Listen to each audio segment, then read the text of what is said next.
रुकू से सर उठाना और दोनों सजदों के दरमियान बैठना, नीज कौमा व जलसा में दुआ पढ़ना, इसका क्या हुक्म है? चुनांचे रुकू से सर उठाना, हम रुकू में गए, अब रुकू से इस तरीके से हमने सर उठाया, और उन दोनों सजदों के दरमियान बैठना, जब हम एक सजदा करते हैं तो दूसरा सजदे के दरमियान सजदा करके उठ के फिर बैठते हैं, फिर दूसरा सजदा करते हैं, तो दोनों सजदों के दरमियान बैठना और उन दोनों में तादील व इत्मीनान, ये इसको फ़ुक़हा ने जो है वाजिब करार दिया है। चुनांचे ये बहस जो है अल्लामा शामी ने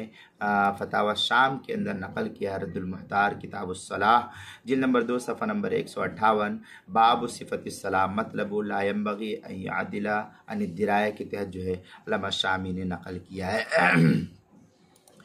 दूसरे एक है कौमा में रब्बना वलकल हम्द या रब्बना लकल हम्द मिल अस्समावाति वल अर्दी व मिल अमा बैनहुमा व मिल अमा शिअता मिन शैइन बादा, इस तरीके के अल्फाज जो है जामे तिरमिज़ी की पहली जिल्द सफ़ा 61 पर इसको नकल किया है, वहाँ भी देखा जा सकता है। और जलसे में अल्लाहुम्मा ग़फ़िरली वरहमनी वजबुरनी वहदिनी वरज़ुक़नी, ये अल्फाज भी जो है जामे तिरमिज़ी की पहली जिल्द सफ़ा 63 पर इसको नकल किया है। इन दुआओं का पढ़ना मुस्तहब है, खा फ़र्ज़ नमाज हो या नफिल नमाज हो। ये तफसील जो है अहसनुल फ़तावा की तीसरी जिल्द सफ़ा